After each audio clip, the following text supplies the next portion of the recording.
PLT's come over from Castleford Dragons. He's started with us, so he'll be straight into, I think, to the fullback role. So that will give us some support. Obviously, we've got Blake. We'll have a brand new player in Blake Taft next year as well, at fullback. And it's been widely talked about Tyler Dupree. He's starting with us today as well.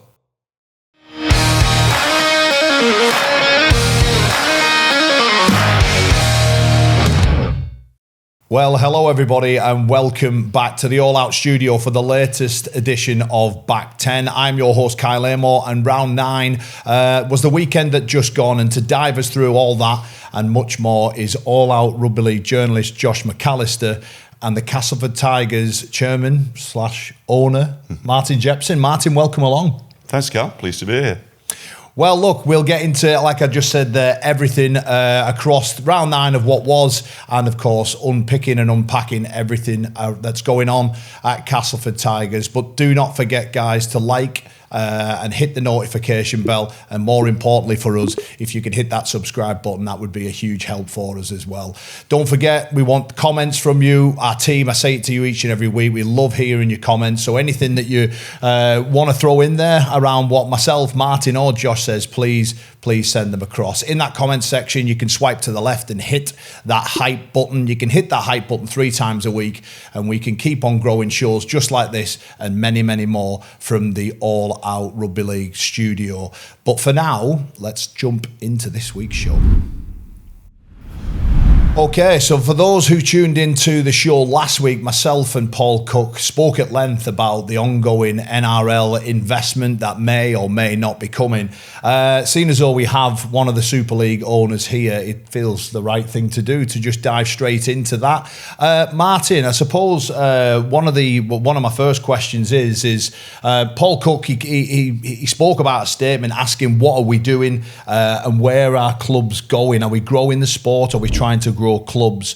The NRL sort of rumours, the circulation of it all, where are you up to in terms of one of the owners of the clubs of what's been said or not said?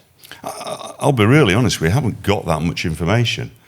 So, you know, we see what's been circulated around the media. We've had some bulletins from the RFL. We've not been given a great deal of information about what's going on. We know there's interest. I'm probably hearing as much rumours as you're all hearing. But there's interest there. Obviously, there's interest if Andrew Abdo flies over for conversations all the way from Australia. There's got to be some sort of serious intent. Yeah. I don't know what the financials look like. So I don't have an awful lot of information there. But what I would say is, why would we not welcome a conversation and a serious discussion with them about becoming involved? Because the sport of rugby league desperately needs new investment. Wherever it comes from, we can't continue as we are at the moment with the finances where they are. But it's not just the finance; it's also the whole leadership, the whole vision that the sport has. And when you see what somebody like the NRL have done in Australia and how they've transformed their sport, and not only their sport, their positioning within the sporting world in Australia, why wouldn't you want to have a discussion with somebody who has that sort of expertise and see what they can do for our game in this country? Yeah, for sure. I mean, I remember hearing or reading something that Andrew Abdo has not come all the way over for a holiday in Hull. Now, that's no disrespect to anyone from Hull, but you have to lend to that. There's obviously been some key discussions that have gone on with Rodri Jones at Rugby League Commercial and the powers that be there, Josh. One of the things that's been, or one of the rumours that's sort of been circulating that perhaps doesn't sort of maybe fit with a club such as Castleford is that, there's talk about if the NRL does come over, they are an expansion competition. Do you sort of have any concerns around the smaller clubs, maybe that they would maybe overlook them in future? Look, I can play the protectionist game if I want, but what am I protecting? Yeah. I'm protecting a sport and a club that's losing money. So my own view on that is we've got to fight for our position to be in Super League, and we'll do that. With what we've got, and you've got to at some point look for the betterment of the whole game. At the moment, we are one of what is now 14 elite professional clubs in this country. We've got to work to stay in there. And what the future brings is what the future brings. I just think if we just hide and we go inward, that's a little bit what the sport's done for a long time. We've got to be bold enough to say that's where the sport's going. We want to be part of it, and we've got to take our chance.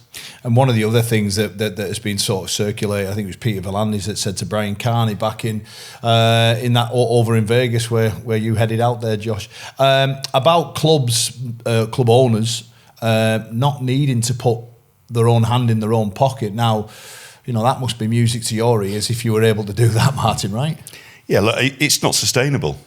At the moment, you've got some clubs have got 2 or 3 owners.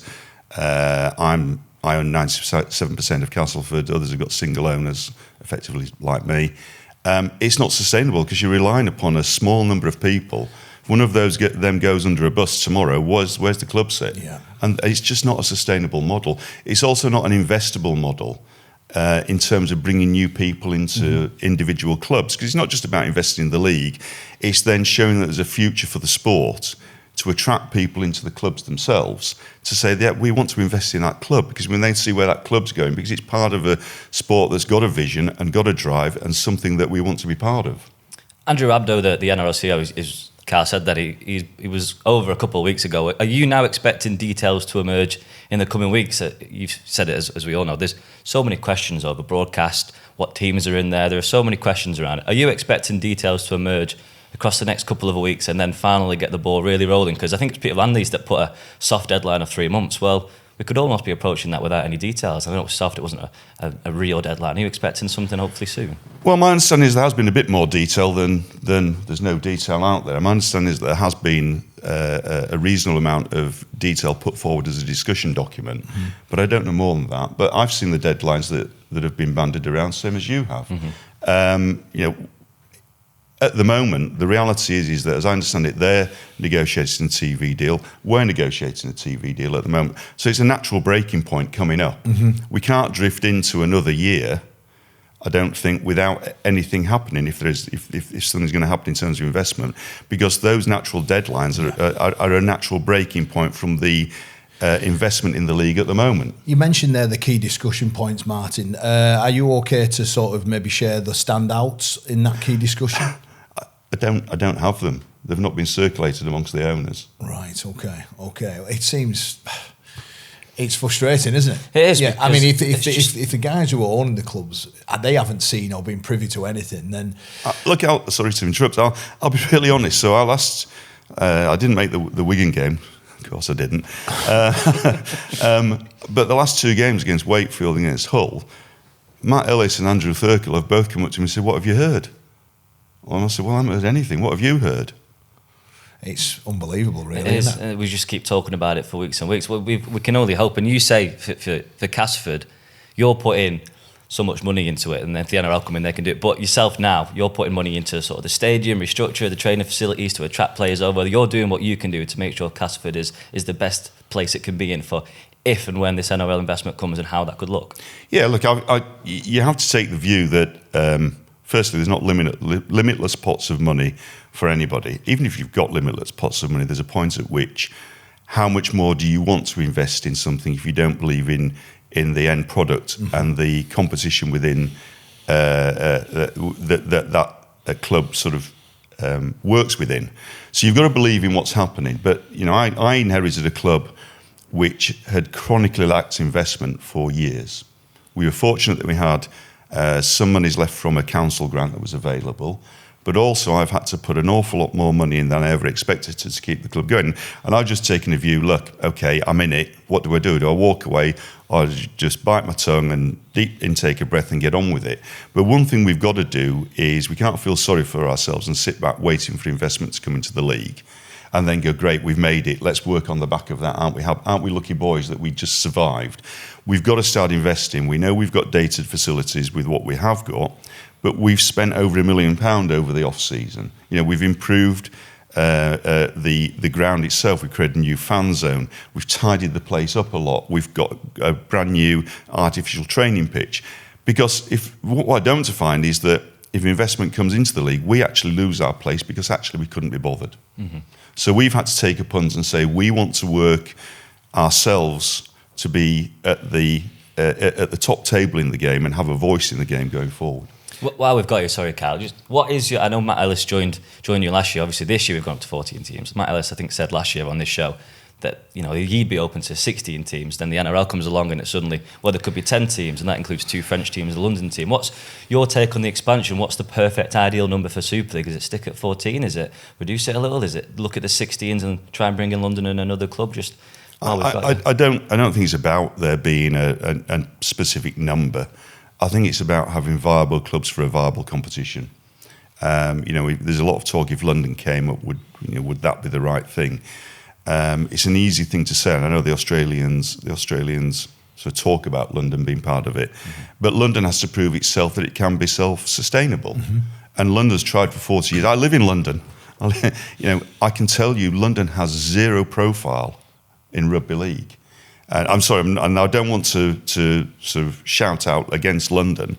I'm just saying it's the same as all clubs. You've got to prove you're viable. The reality is that my own view is whatever the number ends up being, there are only a certain number of sustainable clubs that you can have in the sport. And we're seeing it at the moment. We're all struggling for talent. As injuries hit, we're a quarter of the way through the season. Injuries are hitting everybody. Everybody's struggling for squad depth at the moment. The talent pool isn't there. We've had to expand the quota spot to 10 as well to get people into the competition. So there's a natural point at which you've got to say that a sport can only sustain a certain number of professional clubs. And it's not just rugby league, it's the same in what happened in rugby union. It's the same in cricket. Most sports outside of professional football in this country have only got a certain size talent pool that they can afford to sustain at a professional level. And personally, I'd go for a point at which you sort of lock off Super League and you have your professional teams and then you have feeder clubs, much like they do in Australia. Yeah, I was just and then say, you go to sort of semi-professional and you form formal structures between them. We've had some discussions about that. I'd rather look at that and say, look, we've got a feeder club that works within our system. Our players are interchangeable with their players. We give opportunities for semi-professionals to become professionals, so they've got a pathway through. We've got a pathway through for our academy kids and everything else. I think that's the way it goes. So what that number is, time will tell what it is.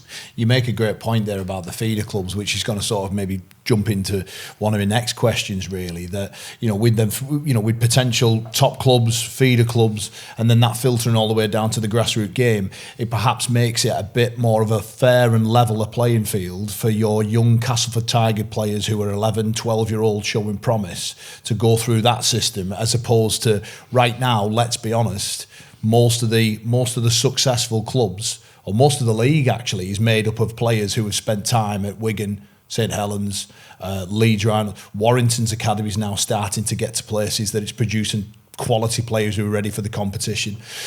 But more often than not, players don't really spend too much time at a Castleford academy or a Wakefield academy as such, do they? A lot of the more successful teams have the access to the best talent straight away.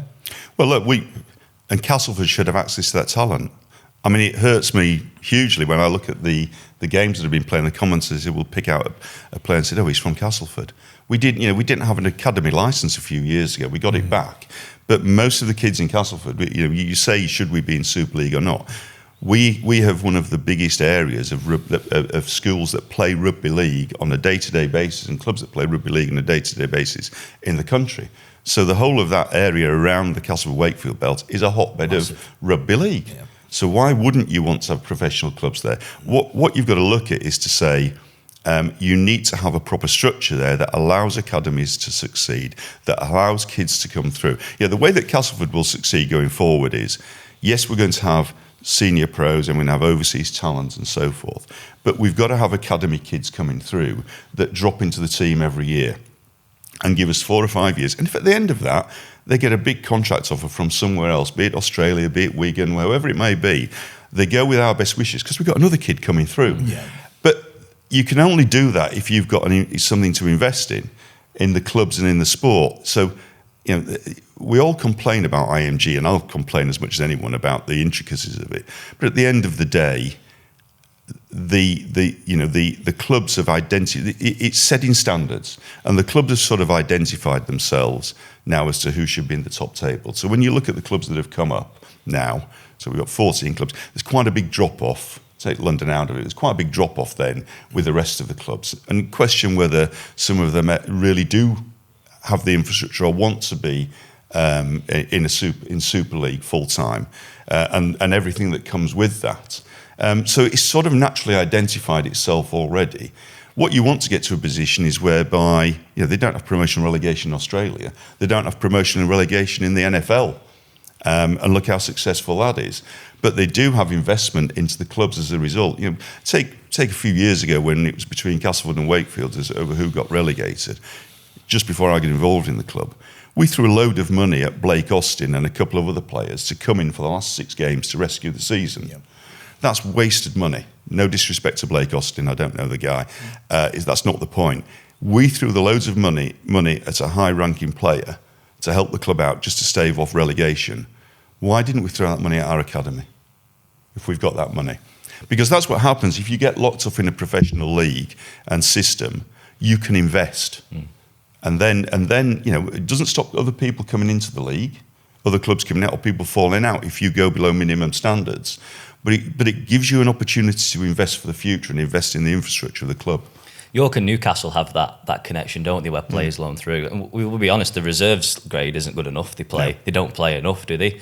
There's loads going on in the Championship with clubs going bust and overspending. So I think that feeder club there is a great point. And when Andrew Abdu was over, he spoke massively. It's not flashy.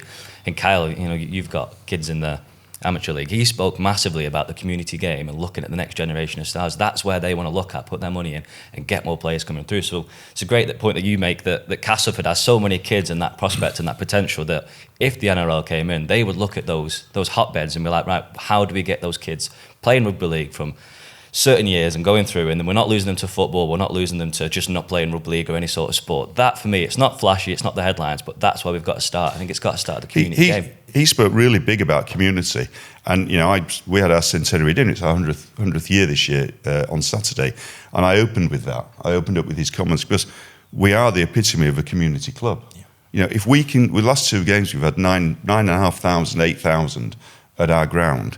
In a town that's 40-odd thousand population. It's massive, that is. It's huge. So somebody did tell me at one point we had the highest proportion of local population of any sport in Western Europe attending. So we are the absolute epitome of what a community club looks like. We are the heartbeat of the town, and that's really what I've been preying upon as the owner of the club, is reconnecting with that town and saying, look, this is where we want the centre of Castleford to be. We want it to be at this club. I'll just pick up on your closing point there, but before I do, again, it's probably a bit of a difficult question, really, considering what we've spoken about. But if the NRL, or there was an NRL deal that was to come through and it had to be voted on tomorrow, would you be all for bringing the expertise of the NRL to the table to improve the competition? It's difficult to say yes or no without seeing the full detail, but at the moment, I think it's the most credible proposition we have in front of us from what I've heard, from the little I've heard. Yeah. Why wouldn't I, as long as the whole package deal looks correct, why wouldn't I want to tap into that? Because one of the things I often say, and I mentioned it earlier on, I live in Surrey, I work in London. Rugby league has no footprint there in terms of this in anybody's sporting consciousness. So why wouldn't I? And I think we've allowed the sport to become a northern minority sport. I bring a lot of people up to games who've never been to rugby league before, and they go, "Wow, I haven't seen this before." They're just not exposed to it. Yeah. I know media has changed hugely. In fact, we're doing this shows that. But I read the Times, for example. I read it online now.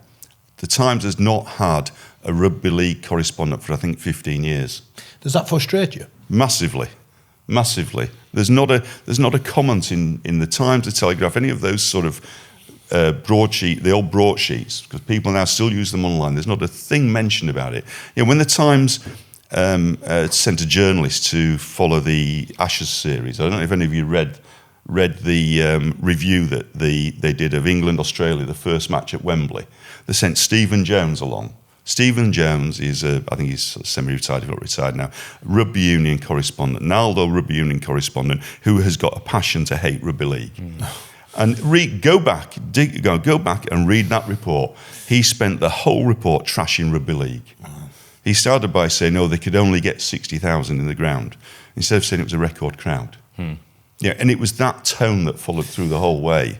So even when they do report it, in fairness, they got the reports of the second 2 matches, but it's not shown anymore. People don't understand. The brand of Castleford is far bigger than the actual club because of the name of the rugby league team. Most people know it. If I talk to people of my age and maybe a little bit younger down in the south who still remember when the sport was on the TV every weekend and was available to everyone every weekend, they still know Widnes, Warrington, Wigan, St Helens, Castleford, etc., etc. They don't know where they are. They can't put a pin in the map and show you where they are, but they know the brand because of what it used to produce. And we've got to find a way of getting back there. And if we can get to a game that is presented and produced in the way that the NRL produce their games, it looks a different sport. Sure does. Look, and we've spoke over the last couple of weeks now about how important, and a sort of something that I picked up on earlier that you said about it being for the greater good of the game. I really like that because as an owner, you could be forgiven for just the interests of purely Castleford Tigers and that's it. But I think what's evident there talking to you is you are well and truly behind, the next wave, the next generation, and to grow the sport, which, I tip my cap to you for that.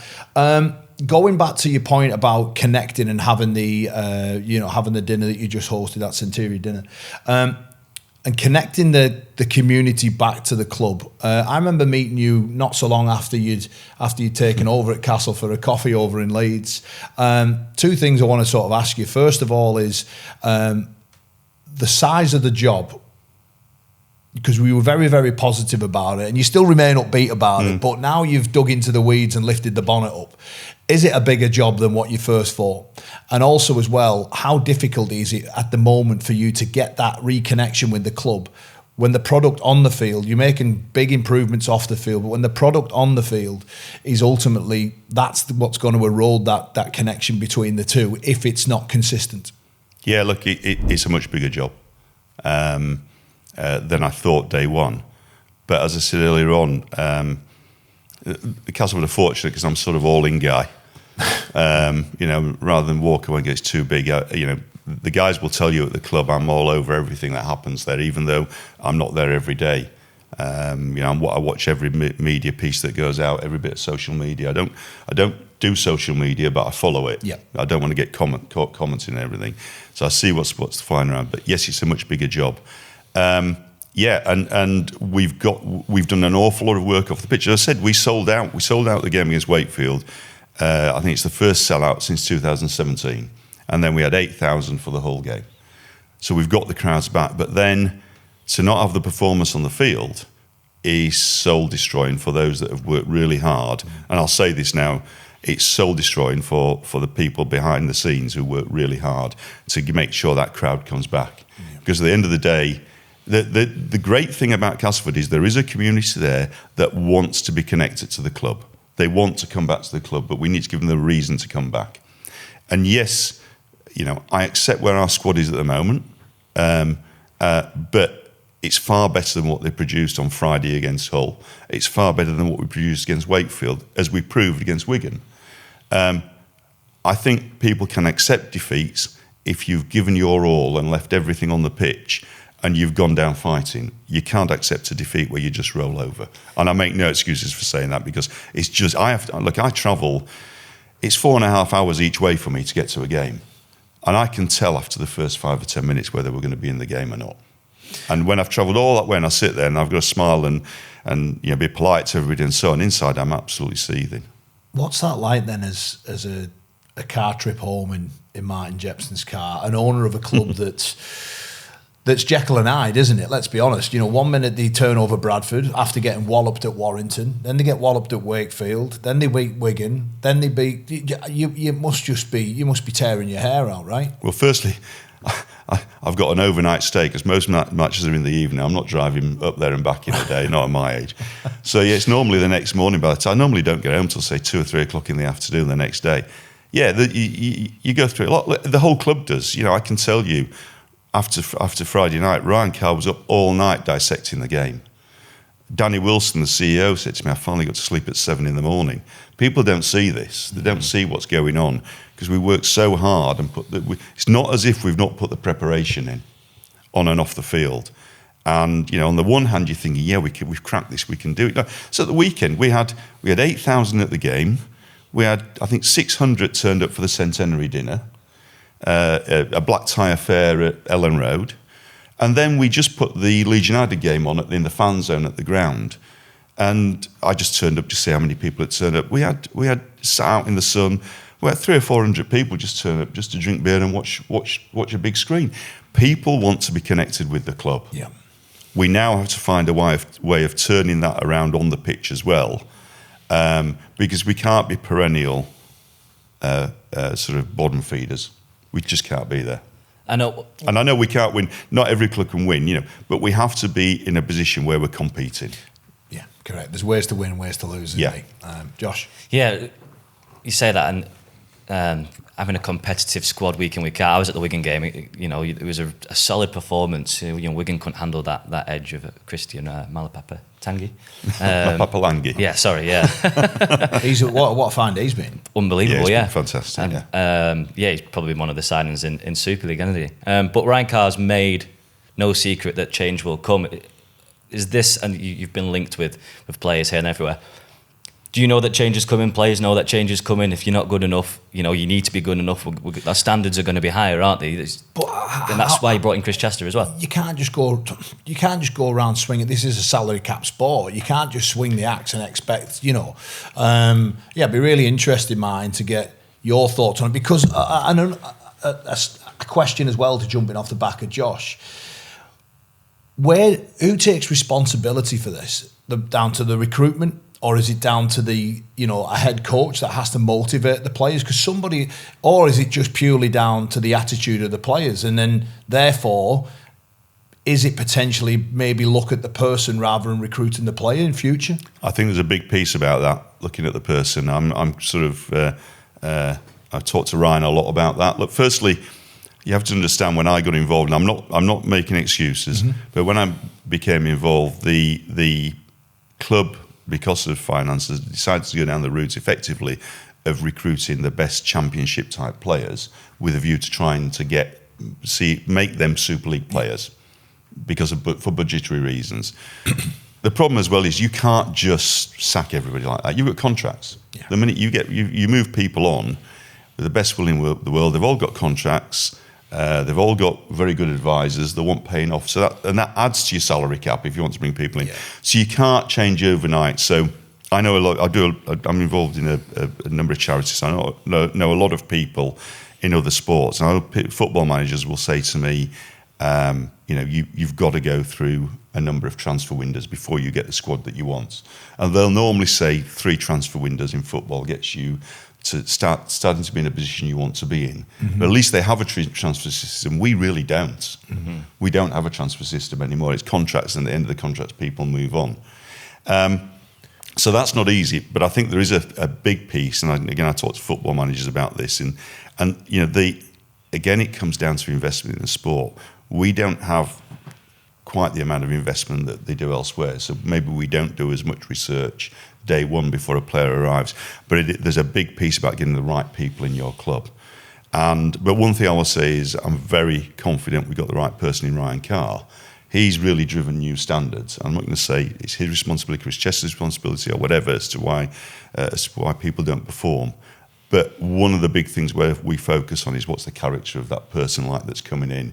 Are they a good person for the team and for the squad? And that's what we'll look at going forward. So yeah, we're in a position with a salary cap sport where you're losing money, and people want you to throw more money at it. How many idiots are there in the room? But you've got to try and also plan. We've got to still plan for the rest of the season. You can't give up on a season. Yeah. You've got to keep going and then show some hope and prospects for the rest of the season, and then look at what the following season is going to bring. And I'm planning for next year's Yeah. reasonably advanced already. You say you can't give up on a season, though, and look, we're only a third of the way through, right? So there's still plenty of grass ahead, isn't there? In terms of getting after something. At what point, though, Martin, can you have an internal discussion with Chris Chester, Ryan Carr, about potentially giving up on the season and blooding young kids and just clearing the decks? Yeah, look, Hull did it, didn't they, a couple of years ago? There is that option, and I think we're getting to the point, and Ryan was quite strong with his words at the weekend, and I'd be supportive of him if he felt that was the way to go. I'm not sure you just sort of throw them in. You've got to be careful how you blood youngsters, because you've a duty of care to them, and you can't suddenly give somebody out of the academy 15 games. It's the bodies aren't ready for it yet.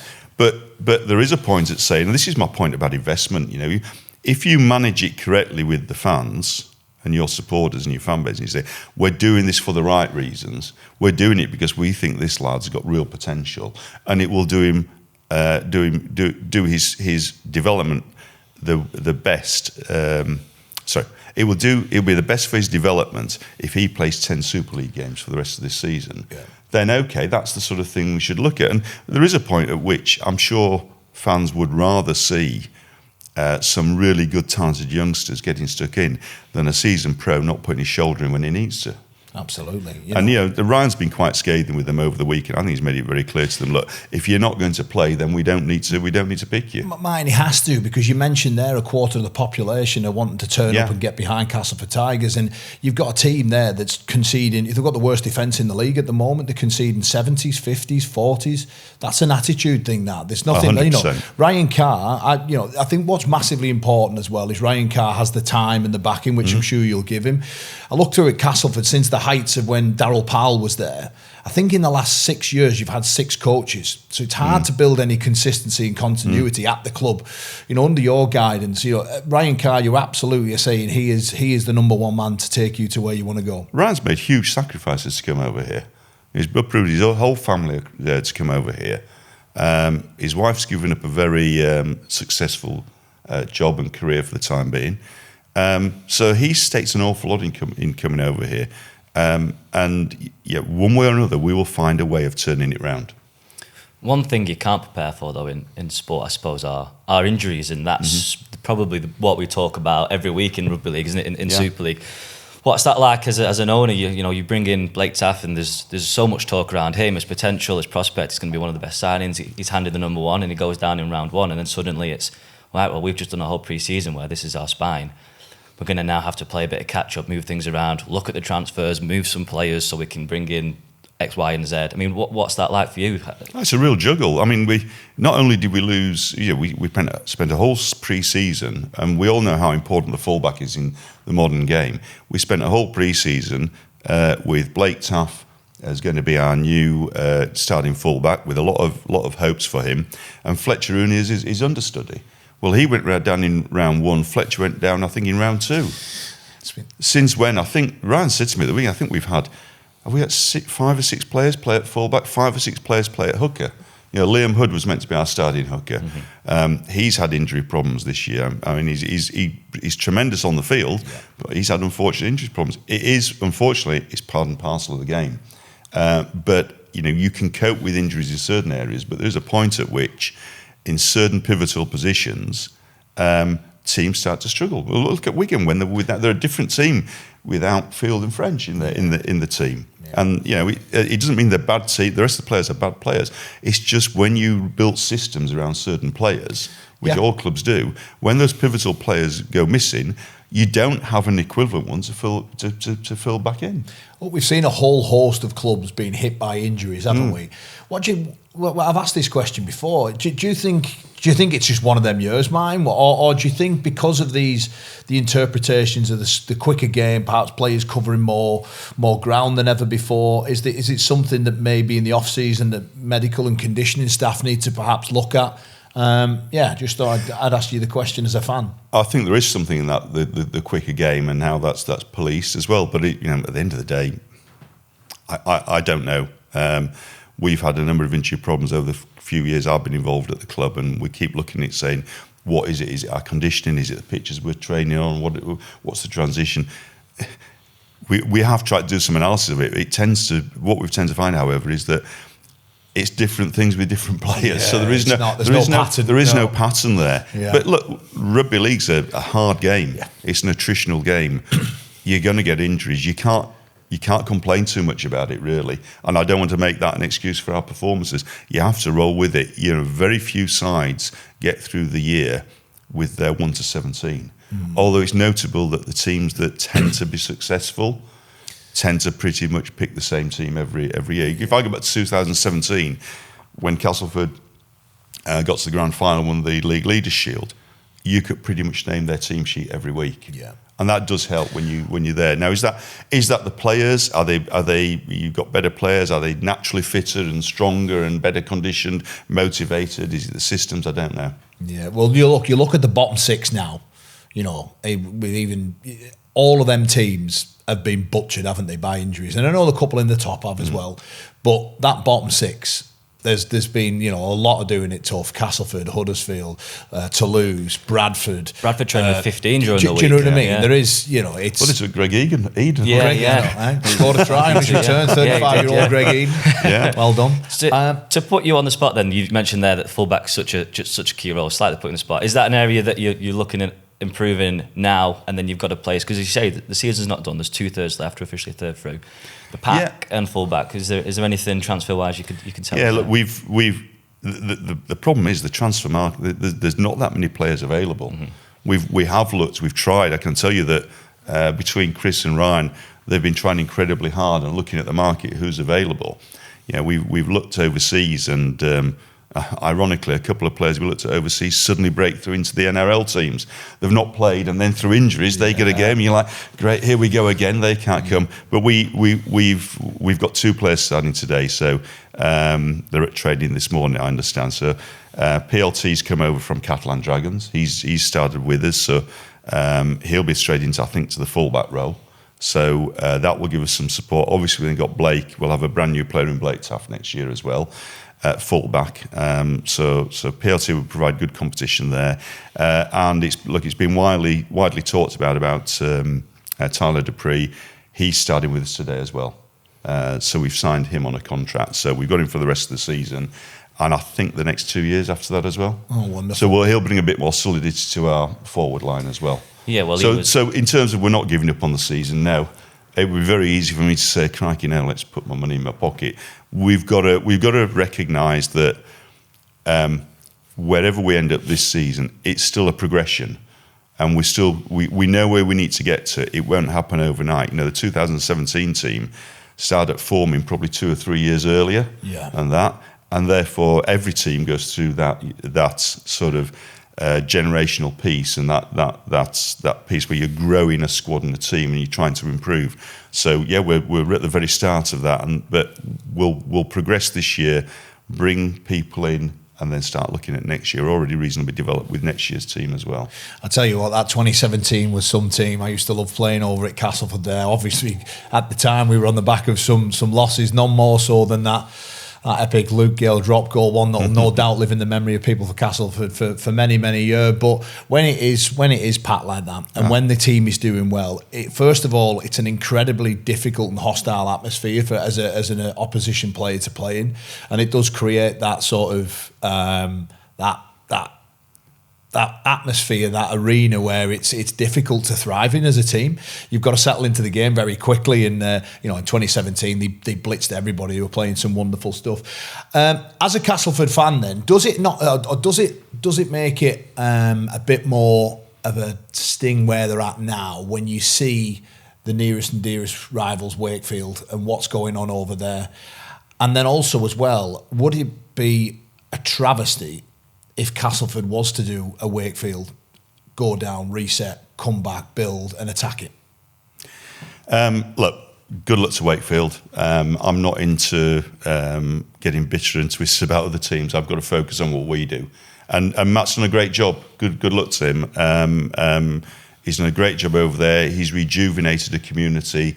Their gates were down, they were low, and look, he's filling the stand out. He's providing a great game day experience, and that's something we want to follow and try and emulate, and then we'll hopefully improve upon it. In terms of going down, I'm not sure that is. I think because of what I said earlier on, I think the difference between the Super League clubs and Championship level clubs is becoming too great. Just the model of the last two teams that have done it, though, Wakefield and Leigh, they came back stronger than ever before. Is my point, Martin, really? Yeah, but you've got to get through another year. I mean, I was talking to one of the owners of a Championship club last week. I mean, their distribution is next to zero. Yeah. You know, so you're starting from scratch. But in fairness, Matt did say to me, I said to him, I said, the one advantage when they went down was that he could effectively rip everybody's contract up and totally start again, Which is... But I do think, that gap has become too great to do that at the moment. From my personal point, I'd rather be where we are and prove that we've got a process that we're going through. People may not see it at the moment, but we've got a process we're going through. We've got a head coach that is driving new standards. We've got players that will come in that will help improve those standards. And the current team are going to either buckle down and get on with it or get out.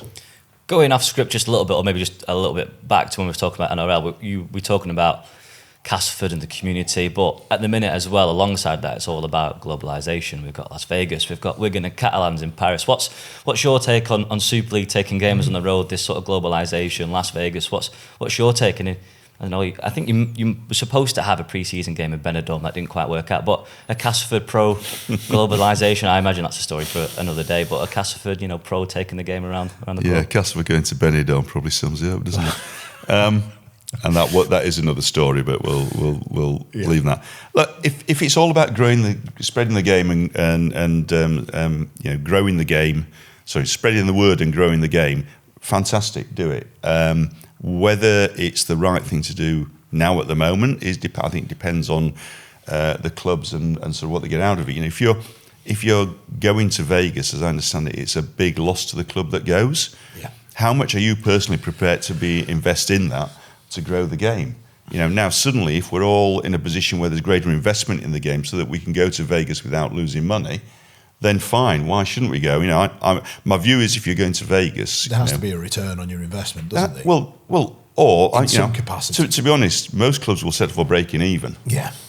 I know most owners will settle for that. Yeah. We'd be very happy to get to a break-even position.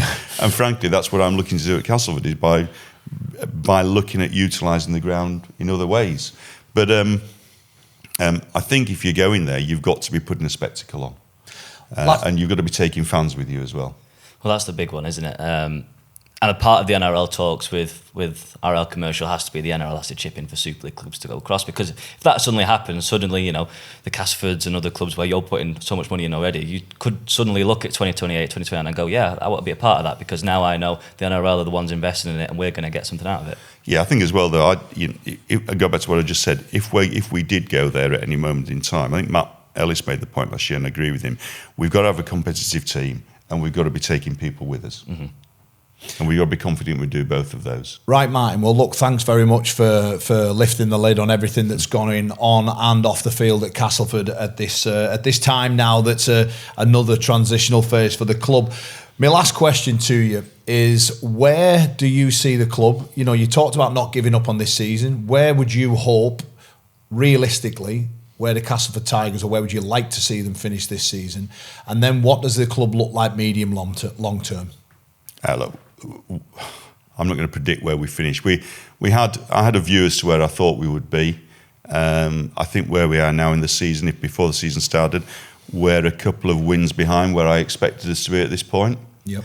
I didn't expect to have a couple of real thumpings in there as well, though, which is disappointing. This year was a transition. We've got to get back to a position where we're in a position to compete for the top six, because every club's got to be working towards that. Otherwise, why are we doing it? Mm-hmm. But that's a progression that we've got to get to. But we've got to have that ambition to say we want to get back to a place where we compete for the top six. And you talked about earlier a couple of transfer windows, well, a couple of seasons that equates to in our game, really, doesn't it? So, what could you say? 3 years' time, you'd like to be back in the top six?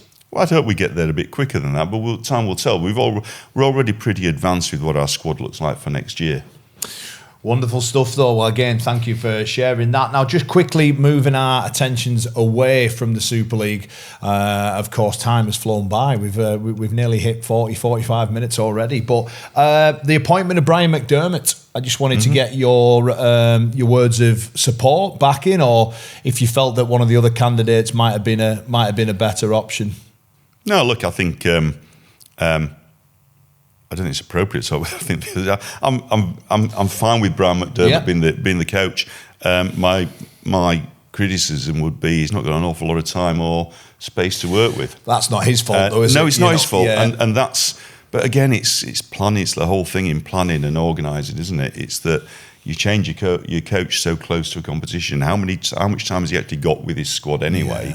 Yeah. So my whole point about whoever is the coach is I just wonder if we're setting them to fail. I dearly hope we're not doing that. Well, his contract's up until the end of the World Cup, if that's right. Look, he's the most successful coach in Super League history. So he's a man who knows how to guide a group of men. You know, who can't forget all them times from fifth, he managed to drag them all the way through to a grand final. So in terms of selling a team a narrative and a reason why to turn up, he's probably the right man, absolutely, isn't he? Yeah. A solid appointment, and he impressed all the journalists or the media when he spoke to them on call last week. But you're right, and the biggest flaw is going to be that, I think he said it himself, he's not going to have any face time with his players. He gets appointed in April, they're going to fly in October, and they're going to play the best teams in the world. The Pacific nations, though, isn't it, from the top, isn't it? The Pacific nations that are growing, the Australia, New Zealand, and we'll be expected to compete with Australia and New Zealand. How? And now he's going to have to put together a squad, meet these players. But just on that, I feel sorry for the coaches. I feel sorry for the players as well, because the players are the ones who'll get ridiculed if they don't. You know, I don't even know what would be a realistic target, given the fact that those other nations are getting better now.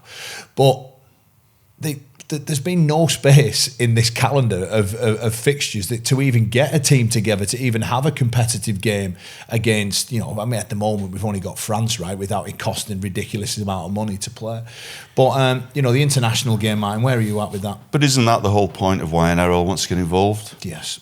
Is that they have done a great job in their own territory, but there are limitations as to where that then gets to. So the next natural opportunity is to go to the international game. You know, the season's been condensed this year because of the World Cup. Yeah, we finish a little bit early. I think I'm right in saying we finished a bit early this year because of the World Cup. So there's no room to have any trial matches or anything this season. In any event, they don't make any money. They become losses for the sport. But yeah, we have to.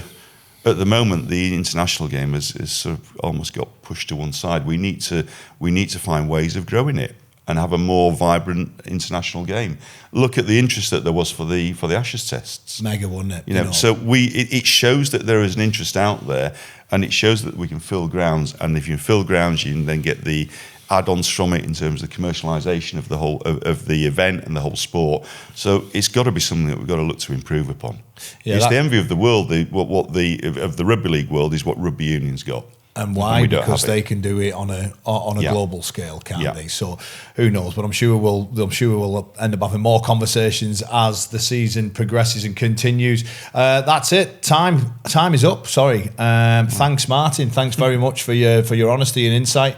Thank you to Josh as well from All Out Rugby League, and thank you, of course, to you guys listening at home. Don't forget to like, subscribe, hit the notification bell so you don't miss anything across all our channels. In that comment section, again, please fire away on everything you want to agree, disagree, do what you like, but we want to hear from you. In that comment section to the left-hand side, that hype button is there. Please, please, please hit that hype button so we can continue to keep growing and bringing you more people in the hot seat that you want to listen to from the world of rugby league. Take care, enjoy round 10, and we'll see you all next week. Bye for now.